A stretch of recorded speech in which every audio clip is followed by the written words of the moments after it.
Welcome back to Press Start Mzansi, where Africa presses start on a future powered by creativity, technology, and innovation. Today's guest is a brilliant creative voice in South Africa's game development space, someone who blends art, spirituality, African storytelling, life experiences, and technology into his work. He's the founder of Atrybute Studios, a technical artist, storyteller, and someone who describes himself as a modern African child. Homolang, Nathi, Marule. Welcome to Press Start Mzansi. It's really great to have you here, Homolang. I'm excited to be here. Good. As you should be. We're great. You guys are great. You guys are fantastic. Good, man. Homolang, your story starts on a rainy night in Seshego. Seshego in Polokwane. Your mom singing about the day you were born. It feels poetic, like destiny and art met before you ever picked up a pencil. Tell us about your upbringing, the rain, the family, the early drawing memories, and even that a moment getting hit by a car that your cousin claims it actually unlocked your genius. So I remember this so vividly, and every time I go back to it, I wonder why I kept that memory. But when I try to think back to my earliest childhood, I just remember myself drawing a blue robot with some horns or antennas. I don't even know where I got the idea. And then I remember drawing a shark as well, which I think I saw from Jaws, and I liked it. And I drew that with a crayon, right? So you're pretty correct in saying I picked up creativity before I even picked up a pencil. I did not know what words were back then, but I was already putting the things I could see into image, and that's why I think my creativity started. And I think because the teachers back then also were like, this is amazing. So as a kid, you're like, oh, what I'm doing is good. I'm getting praised for this. And you keep doing it from there on out. I wonder if I was bashed, if I would have not been a creative then, right? If someone said this is horrible, I wonder if I would have pivoted and became something else. So that's interesting to think about. I also think about that was my early school times. First grade, I start doing computer sciences.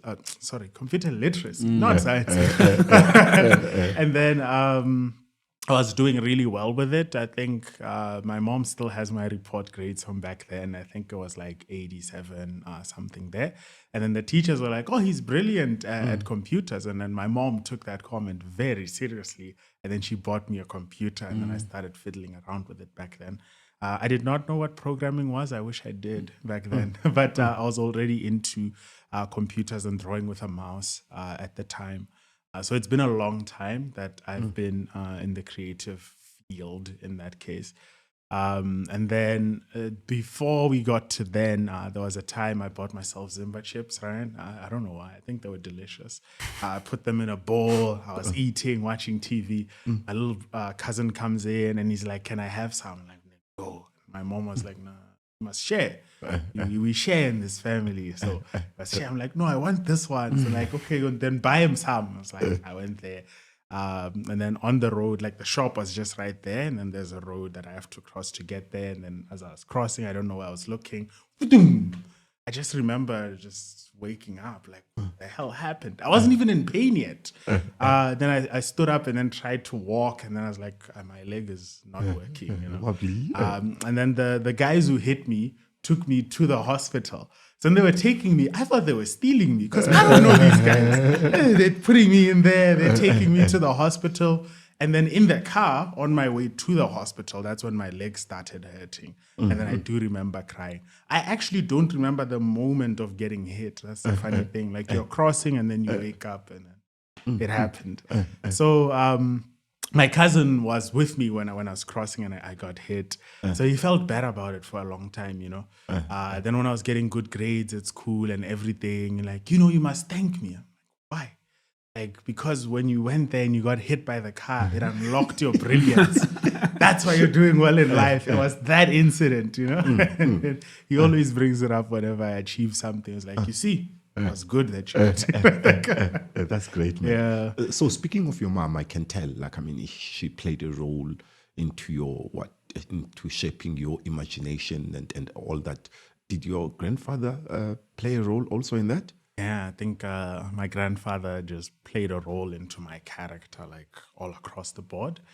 And it was a funny relationship with me and him because he also has some religious roots in him, right? And the things that I would tend to draw would be the things that I see from the movies. It could range from dragons to octopuses and all of these things that would be considered demonic, and you'd think they'd be like, "Stop doing that."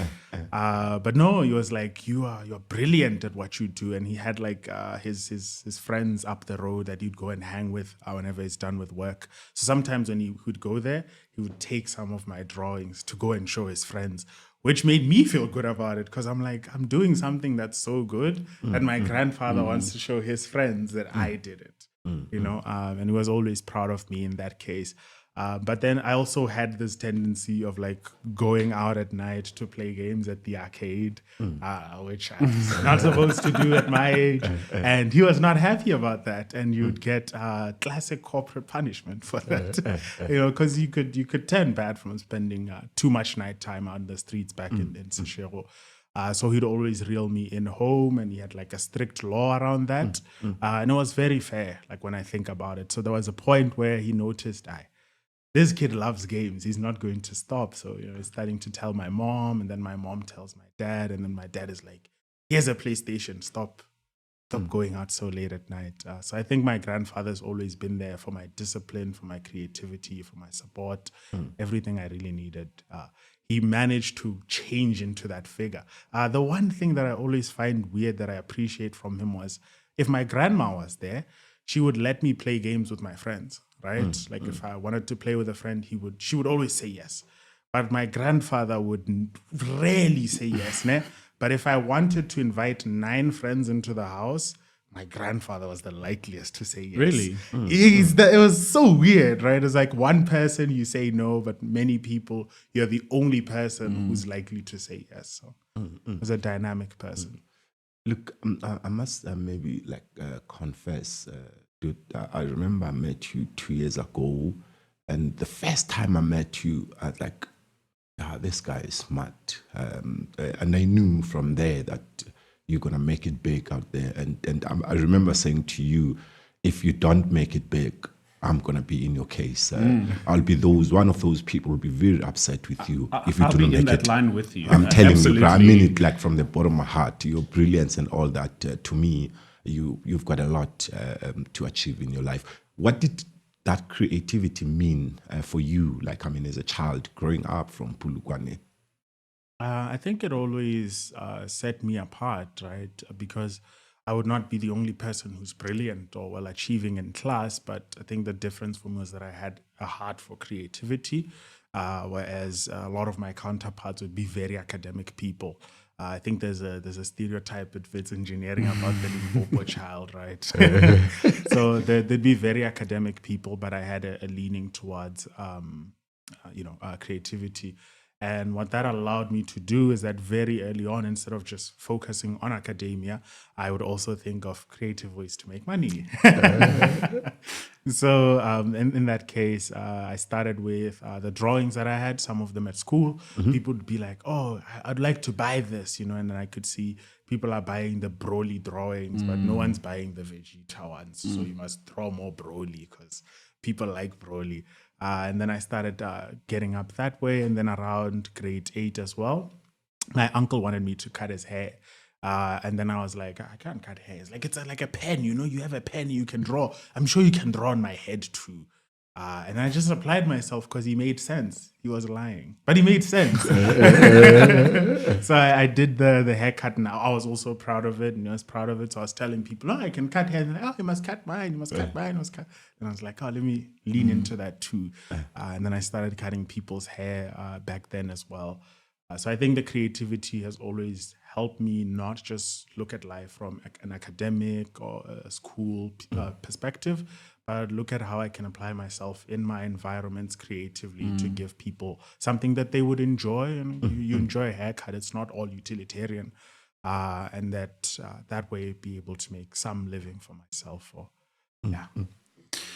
Yeah, I mean, everything you're saying, that kind of creativity standing out, just the way you talk about your family's belief in you, I think then that's such an important thing around creativity and around people entering this space is having that luxury. So even if you don't come from a privileged background, if you have family who believe in you, that's really like the kicker, right? And it's one of the reasons that we want to do a podcast and talk to people about games and about these kinds of things to show like, look, if you believe in the kid who's playing games, which seems silly, actually look at where they can go, right? And you've got these great stories about getting your PlayStation and your mom buying you a computer and your grandfather's kind of supportive. No, take your call. Take your call. Let me mute. Okay, it's not a problem, man. Yeah, I just forgot to. That's not a Shameful. problem. We taught you better. You did. Yeah, so it's really amazing to kind of hear the stories. But I want to talk to you about the games that you were playing and your kind of interest in them. I know you love God of War. And tell us about like arcades and, you're talking about going out and playing. And what was that experience like and why did that become so important for you? Okay. I really value arcades, Kieran, and I hope that with Ask Me Why we'll be able to station it in some neighborhoods physically so that maybe it has the chance to do for someone what the arcade did for me back then. PlayStations are not cheap. So with the arcades, I actually started with competitive games. I'm just a generally competitive person. I'm not aggressively competitive, but I am very competitive. So the first game I was exposed to was King of Fighters. And I saw it as a bonding moment for like my uncles and their friends because they're all playing together and they're making noise and there's that group, energy that's coming on from the arcade machine. So I said, I want to be a part of that. Before I even saw the game that they were playing. And then I saw it was King of Fighters, and then they were going at each other, and then I was like, I want to play as well. They're like, you are a waste of 50 cents. I'm like, let me play, That day, my uncle gave me 50 cents, I put it in there. I lost very badly. I did not know what I was doing, right? But just seeing the characters move, the animation, the energy, the emotion around it, right? How we all get immersed into that world. It just never leaves you, It didn't leave me so much that I went home and my mind was still there. I was like, what was that? What was that thing? And what was happening here? And then I started wanting to experiment with what I could do in that world space, right? You're in the world space, you're pressing the buttons, whatever moves are available. After a bit, you notice that you want to do things that don't exist in the game. And I think that's where the creativity in you comes out, right? You're like, if only I could do this, right? If only I could do this. How can I do this? And then some part of you starts being like, well, make it yourself. I did not know anything about game development, but I made these paper figurines. I think part of my application, 2Vids, had like those figurines in it. So I made those, and now I can do all the moves I want because it's my figurine. And then I was playing with my cousin, the one that says I'm brilliant, my little brother and his little brother. We would make stories. We would talk around these people will have character arcs, and we didn't even notice we were doing all of that. But we'd have fun creating little worlds of imagination and sharing them together there. Then when I started playing God of War, I just enjoyed the action, the air combat. I enjoyed a lot of what it had to give to me. Some of it was what I also wanted from King of Fighters. I enjoyed the story as well. But I think the moment that really defined me with God of War was when I checked the what is it called? When you unlock the extras, it's behind the scenes. Yes, when I watched the behind the scenes from finishing the game, I noticed what's this? Raf Grassetti, the artist, and that he made this thing, and I was like, people make this thing. It's people who make it. And I don't know what I thought made it before, but it just didn't dawn to me that it was humans. So I was like, people made this. I can make this. So, I started then having that curiosity to say, I can make games. It's humans that do this. And I would like to go in that direction. And God of War just has a special place in my heart because it's the moment I realized that people make this thing that I enjoy so much, and I'm also a person. So yeah, it's such a weird experience, that moment that of people make games. It's, you know, you feel like now as an adult, well, obviously people make games. Yeah, how else who do you else think? would? Yeah, but it really is. And, you know, I've seen with a lot of students, the first time they make their first game, even if it's a board game, they're like, whoa, I'm a person and I made a game. So people make games, and it's like this kind of transporter thing. And I think what's really nice from hearing the way you talk about games and knowing you, I mean, obviously you're competitive and stubborn, and I think that's a huge asset in many regards, but the passion you have for the joy that it brings, and like you say, putting in the arcade and stuff, and I think that that's such a valuable thing, and I think it's going to contribute massively to your design process in going like, I just want people to be happy. I want them to be like, I'm playing God of War, I'm seeing the behind the scenes, and it's really nice to see. Yeah. So, and it's great to hear the stories of where they came from.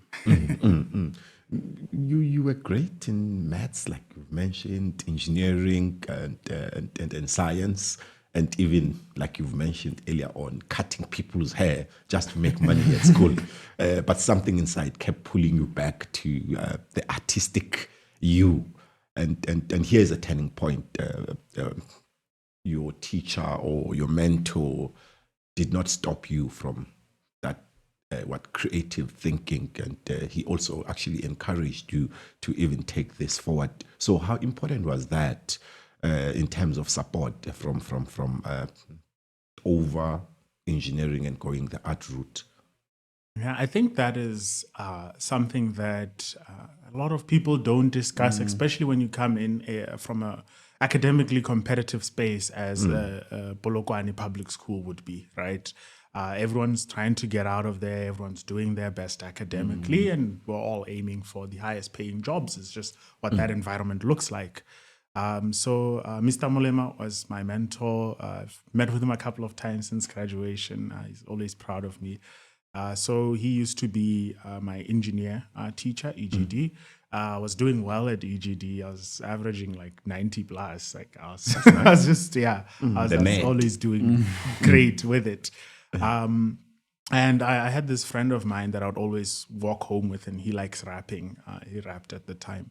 And we'd always talk about what we're going to do after high school. Simple as that. Like, oh, no, I'm done. I'm going to do this. I'm going to do this. So I always thought out of the path that I'm going to have. Okay, I'm going to go out. I'm going to go study electrical engineering, industrial somewhere. And then I'm going to be there doing engineering stuff. I never felt happy about that. Like, I'd always imagine it, but I would not feel happy. And I would not even understand that disconnect. I was just like, I guess that's just life. You just grow up and you're like miserable and you make money though. But whenever I thought about a creative thing, I was always happy. Whenever I wrote my maths exams, it was just maths. I know how it goes. I'd feel good about knowing something and being prepared for that. But whenever I got EGD, I was so excited because I'm going to draw. I'm going to imagine this thing in different ways. I'm going to basically make a 3D model in my head. There was always so much excitement and happiness around it. And I'd even design cars and things that are off curriculum. Mr. Mulemo would always be like, you really love this thing, and he would push me in it. But then one day I decided to tell him, I was like, whenever I think of an engineering future, I'm not so happy. And then he told me that, well, what makes you happy then? And then I showed him my other drawings that were not technical. So I had other drawings in my file pad that were just characters and whatnot. And he was like, wow, these are amazing. You should do something creative. He showed me Quezi. He tried finding whatever he could because he also didn't know that game design was a thing. Then I told him like, no, there's animation and these other things that I want to do. And he's like, yeah, let's go for it. Must do exactly that, At first I was confused, being a high schooler that you are. Then I went home, I thought about it, I talked to my mom about it as well. And then the following day I came back and told him that, okay, I thought that because you always told me I'm going to be an engineer, I'm going to be this, that when I told you this, you'd be more opposing, or you'd tell me that, no, there's no money in that, there's no whatnot. And then he told me his life story about how he ended up being a teacher. And from that life story, he told me that the lesson is you should just always do what makes you happy. Don't go for what makes you money. You might not even live long enough to enjoy that money, he said, which is a valuable lesson, a morbid one, but it's a valuable lesson. He played an important role in me fully believing in that decision and having no regrets about not going the engineering route. I think now you are at a stage where you have to pay it forward.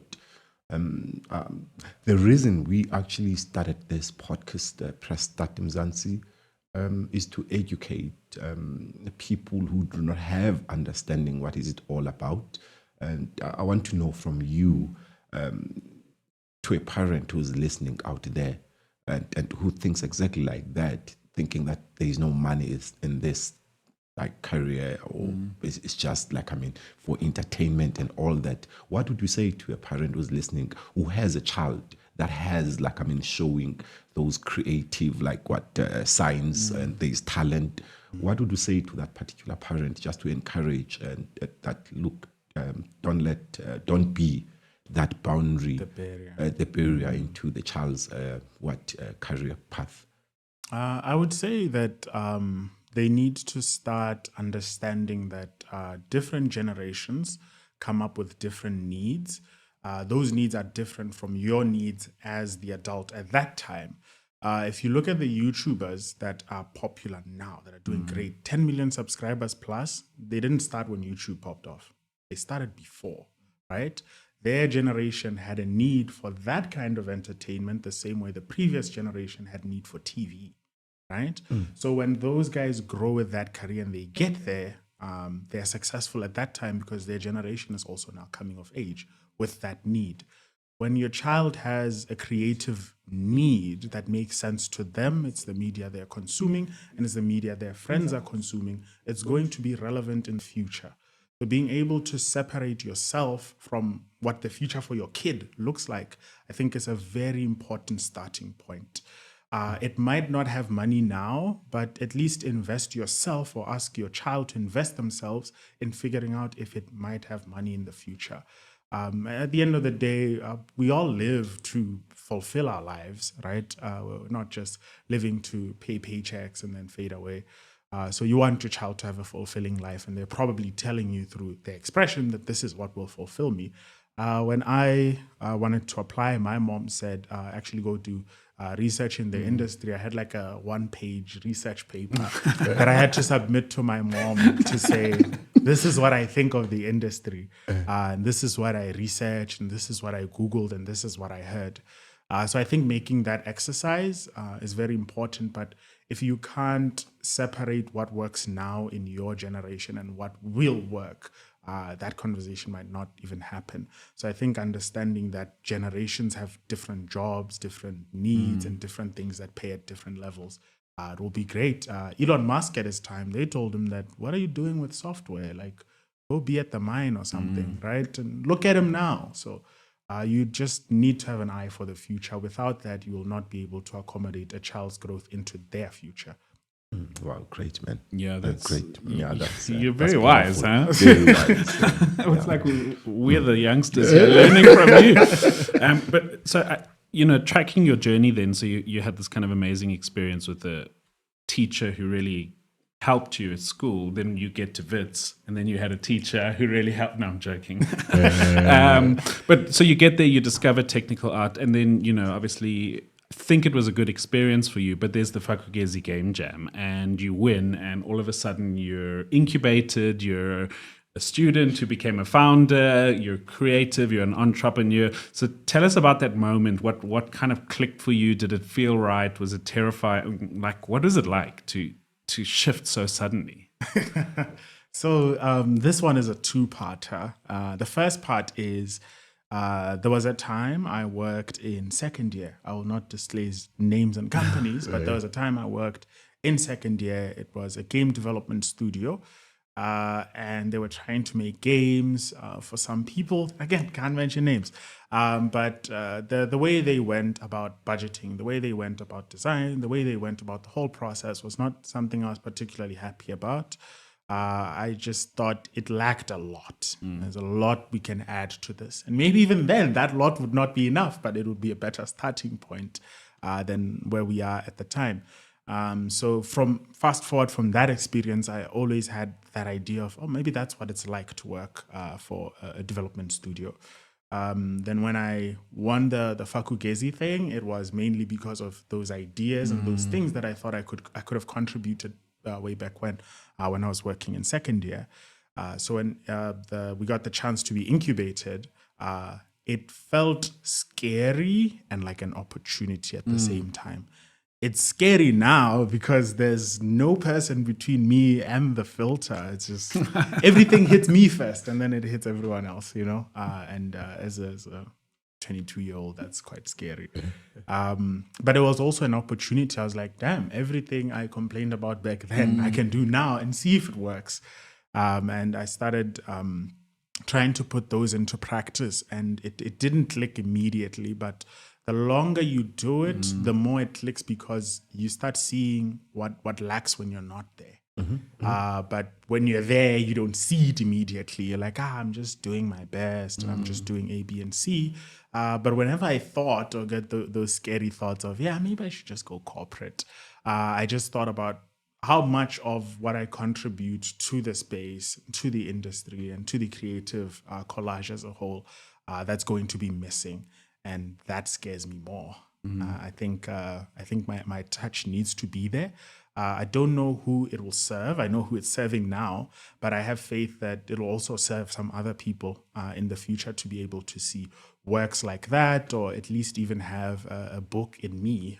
Maybe I'll write it out, but a book in me in how these experiences go and what to watch out for. We wanted to have that looking at the bigger studios or the big five in South Africa. When I started a company, there was nothing. I can't get a handbook from Luke that's like, I started here and then this was cooked. I can't. There's none of that. So I thought, well, if I bounce now, the next person also doesn't have that. The bigger dream is to succeed in your own capacity, but there's also a dream that we have as a whole, as South Africa. And I think by me just doing my activities and being able to document my processes and things, I'll be contributing to that bigger vision. So my experience in making business is as important as my success in it. So that's why I'm now locked in on the role. Yeah. And I mean, it's interesting. You're talking about leadership from two different perspectives here. One is kind of leadership in an industry and the kind of contributions you can make there, and leadership in a company. When you entered that jam, was it clear that Homolang was the leader, or was there a moment where it kind of clicked and you'd seen something that you hadn't seen as yourself as a leader as well as yourself as an artist? So there's I think leadership comes from way back with me, but it's not something that I was always like raising my hand and like nominating my thing. And that is that part of me that always thinks, this is not done right. It's that part of me. So that stubborn competitiveness is your leadership. So, would be in group projects and then they'd say, for technology, let's make this truck. I'm like, how? Everyone's making trucks. Why are we also making truck? Let's make something unique. And then the people will be like, what's unique? And then I have to drive forward that idea because now I'm proposing it and they don't know what I'm talking about. And this also goes into the game jam as well. Like ideas are being put to the table and then I look around, I'm like, no, this idea fails because it's a copycat of this one and this one failed to address the issue. And then at the end of the day, then I'm now carrying forward the conversation. But besides those more critical parts of me, I think also the way I was raised really plays a big part into this. I've heard from a lot of people that the way I address them, whether they're employee or whatnot, always comes from a perspective where they can tell I understand them. I understand what they're struggling with, what their limits are, where they should take breaks and how to advise on how differently they can move about things. So they would experience me in a group working project and whatnot, and then they would go elsewhere and then they would complain, right? And that's, again, one of the things where I think if I'm gone, then that's lacking and now there's nowhere for you to run to get a bit of that. So I think it's a mix of that, being a very critical person and just having good values or just loving people, actually. Let me not call it good values. I don't think it's complicated. I just love people, humans. I love them. So I always try to make sure that they have a good experience being in my presence or living out their life. So I think when you mix those two qualities, it tends to add to a very good lead. And that's why I've always just ended up in the role somehow my entire life. So you describe yourself as a modern African child navigating tradition, spirituality, and culture and technology. Yeah. And you bring ancestry, biology, mythology into your world building. What does it mean to you being a modern African child? So most of the time, whenever people say African game, you want to see people in loincloths with nokiris, cheetah vest, driving a taxi. And it's all stereotypical, but it's also all like limited. It's like cups of ingredients that must mix up to make cake. I think some of the people identify themselves amongst the ingredients. They're looking for that. But I think the real form of the African child is the cake. I don't think it's in the ingredients. Whenever you talk to, a Black African child, and probably white African children as well, Indian African children, like that depends, right? But whenever you talk to them, if you talk to them from a Christian perspective, you'll find a bit of that in them. They'll be able to answer you and engage you in that. But then if you also brought up something about folklore and something, you might find a sliver of belief in that somewhere. So you always find a mix of cultures amongst them. And I think that's an effect of globalization. Maybe you can even ask them about their Indian roots and what they believe in there. And you'll find the Indian, the Christian, the African, you'll just find a cesspool of beliefs that are there. And I don't think that is something that we need to ignore, as it resonates quite hard. I think the Japanese are doing it quite well. When you look at a show like Jujutsu Kaisen and you analyze it very well for its themes, it is that cesspool of beliefs that is mixing, and it resonates with people. And that's because it resonates with who they are. So me, as an African child myself, I was raised in a fully JW family, like all across the board. But whenever I'd interact with my friends, they would come from a more, there's this creature in the river. It's called whatnot. Don't walk at 7 at night. There's this flying whip. And then, and you imagine those things and you become scared of them. And also when I go to sleep and my mom tells me stories, she would not tell me stories from the Bible. She would tell me like our petty folklore stories and the monsters that pertain there. So in that sense, I'm getting exposed to two cultures at the same time. But then you unlock the internet one day, right? And then you talk to people from different cultures and you have to wonder how their beliefs work. And you're starting to be exposed to all of these things. And then it just becomes hard for you to just cement yourself and say, no, I'm fully African, everything else is fake. Or, I'm fully Christian, everything else is fake. It becomes hard to do that. And I think that's the experience of many African children. And what I want to provide in the experiences that I create is a space where that is engaged. The other one is science. I think Neil deGrasse Tyson said science is no different from Christianity.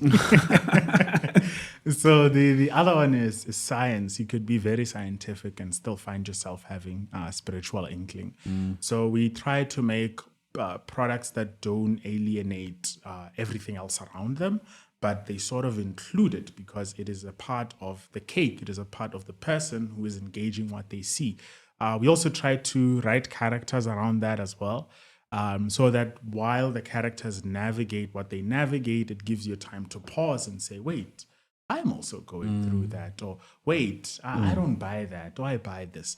There are things called negative role models. Sometimes you could see our character doing something that you're completely opposed to, but that's still a learning point for you to say, if I don't agree with this, then clearly I agree with the other thing, dichotomies. So that's what I try to put into our And actually, games. you are reading my mind, because that was my next question in terms of that African spirituality and identity. How do you show it into your creative work? Well, creativity is all about putting yourself in what you do. I don't think you can put in anything in a game that is not you. or anything in creative work. I mean, you can force yourself to, but most of the time, what you create will reflect you. So that's why I touched up on the identity thing as well. That's great, man. That's great. So, like, before you give us your kind of words of wisdom, parting words, although you've given us so much wisdom today, it's been really, really inspiring. I want to just talk about Atrybute and the kind of process of building it up, what the kind of weight of a studio is, where you consider yourself. You know, you mentioned the big five. Where are you in relation to other people? Like, what's the story of Atrybute and how you as a leader took it there?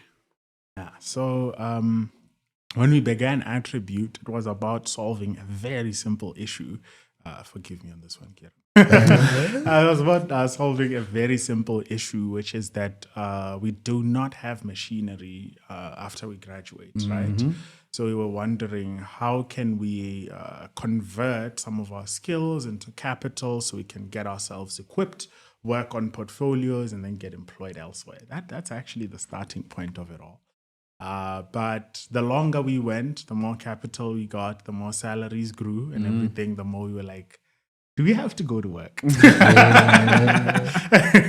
You know, we started thinking that way. Then the process then became, what do we have to give from the opportunity we have? And then that really formed the studio. From that point, it was, wait, we have an opportunity to create IP that we want. We can handle the creative process from the start all the way to the end.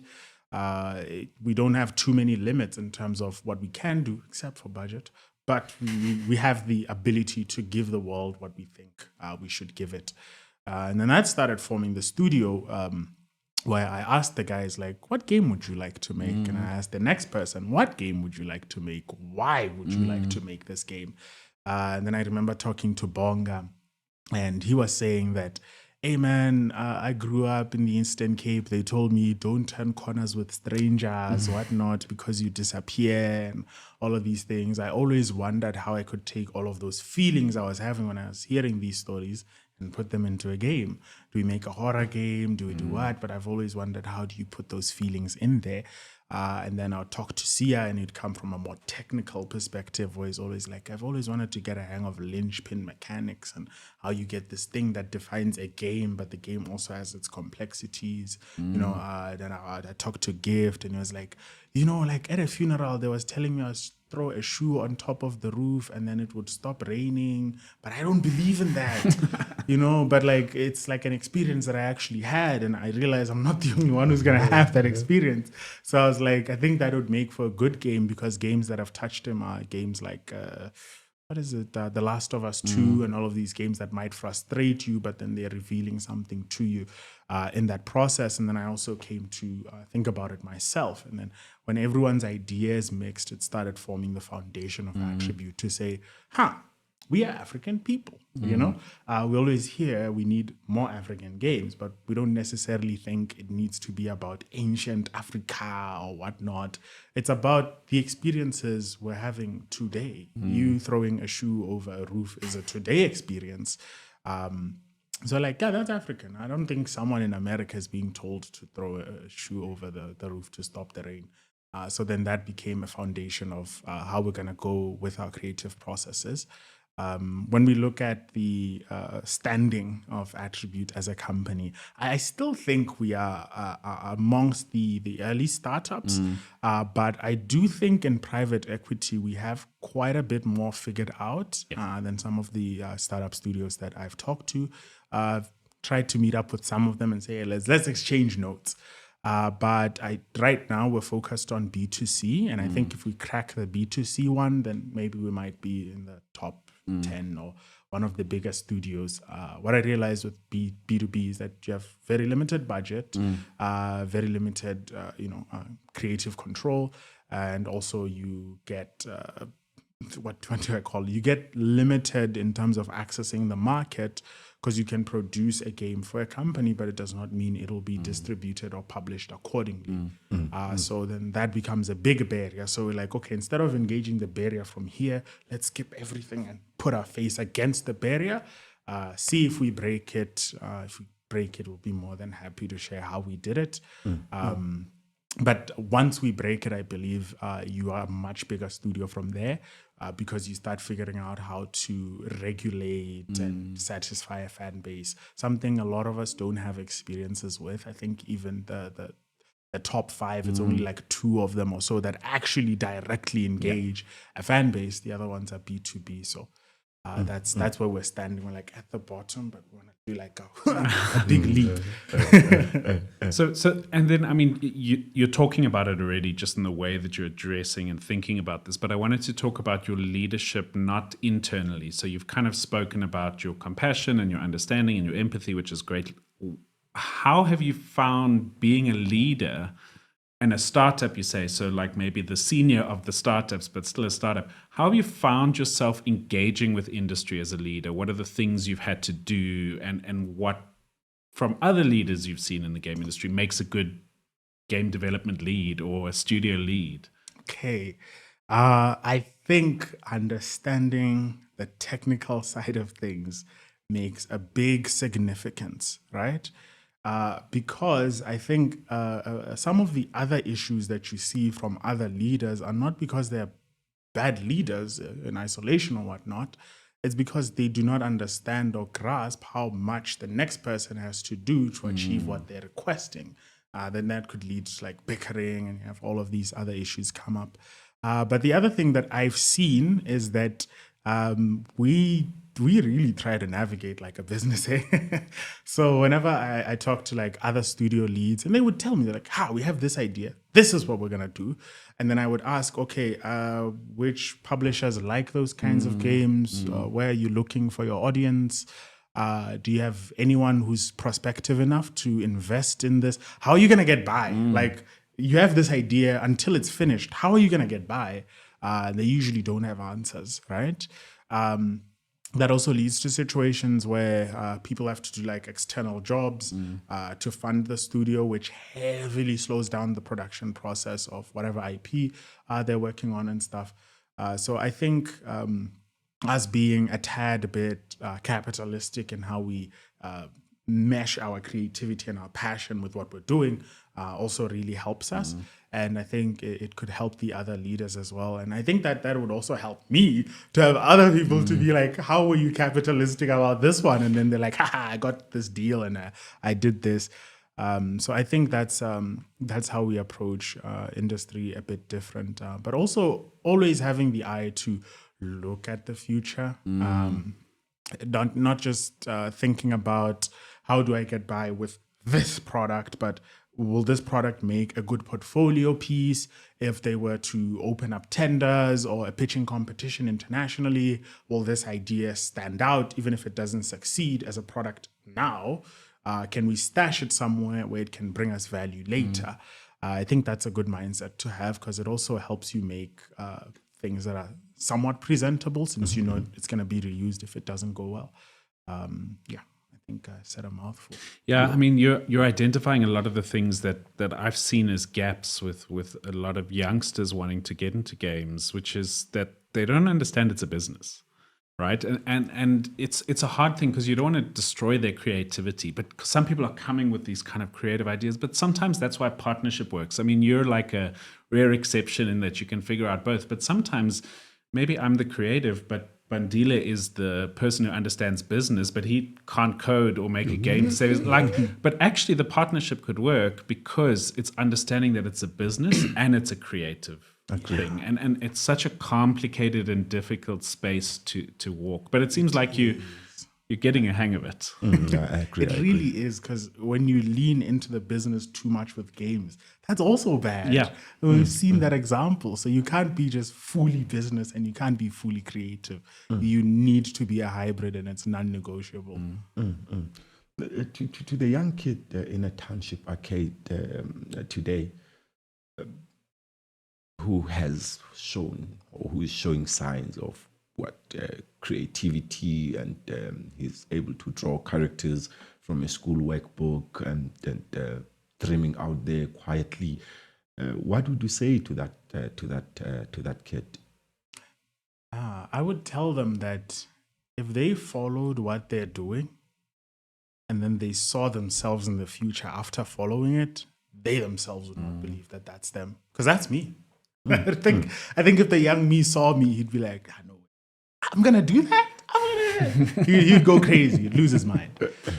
So I think that's one thing I would tell them, that if they really do love it and they stick to it and they apply themselves, don't just be all heart, have mind too, right? Be strategic in what you do. Do your research. Do read up on the things that you can face and the things that you need to get in the space that you're trying to get to. But if you apply yourself, I personally believe you would be happy where you turned out. But if they have like other issues at home and stuff that could be keeping them from doing that, I would tell them that a well-written research paper helps. Just try that. Try showing your parents or your disagreeing family members what you see and what you're doing. Don't just show them the drawing, but say, oh yeah, there are like this many people that work in this industry and then they did this, and show them exceptions as well. I think when you open up Instagram, you're seeing the top 1% of the population, but it works. So people love exceptions. Show them the exceptions as well, and really try to creatively get them behind the idea. But I think the first answer is the most important one. They really need to believe in themselves from that moment if they don't have the support structure, and they need to believe that the future version of themselves is really going to be something they're happy about.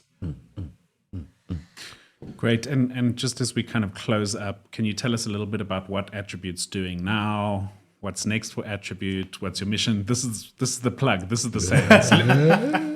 Okay, so Atrybute is currently working on Ask Me Why.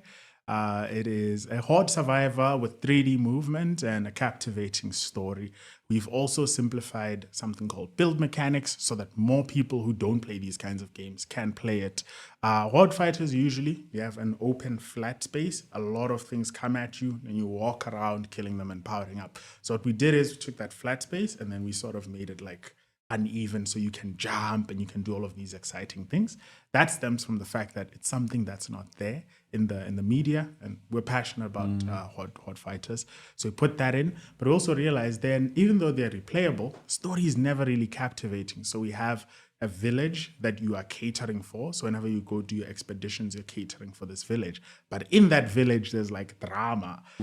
There's like people who want you to bring more tech back so they can invent things for you. And they do give you power, but that's because they're competing with the neighbor who's also doing tech. So the neighbor will also say, no, come back to me. Don't give him that, right? And then this other one will start a rumor, and then they say, the next door kid was dating this guy and she disappeared. He didn't even mourn about it. I don't trust him, And then you have like serial killer accusations and accusations. There's like things going on in that village that just keep every expedition fun, alongside the 3D movement. So that's what we're working on. We're gonna be releasing a demo pretty soon. Still getting reviewed, so I can't really announce a date. But we'll also be exhibiting at Playtopia. If you want to play the game there, you can play it there. I'll also be giving a talk at Playtopia about tech art and startups, because I think a lot of startups lack vision. Like, you can't see the creative direction of a game when it's in a startup because so many things just go untampered with. So that's a lot of what we're doing. The Steam page is up for Ask Me Why, so you can go and wish list. Tell it directly to the camera.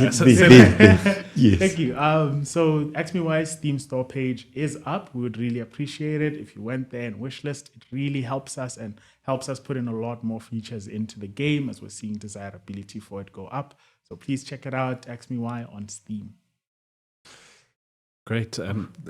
It sounds so exciting, and the kind of thinking around the game, and it looks really cool. I've been watching your marketing and stuff, and I think just before we close, you were one of my students, and it's such an honor and privilege to see where you've gone and what you're doing, and to see you emerge as a really important leader, I think, in the space.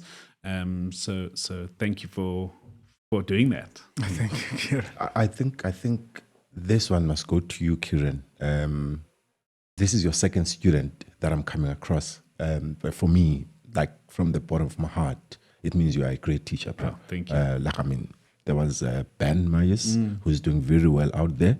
Now we've got Homolang, who's like, I mean, has a promising future. So big ups to you, Kieran. Thank you. Like, I mean, it means a lot to a whole lot of other people. And I think also it's important that you don't stop teaching, even though you're no longer a lecturer, Yeah. bruh.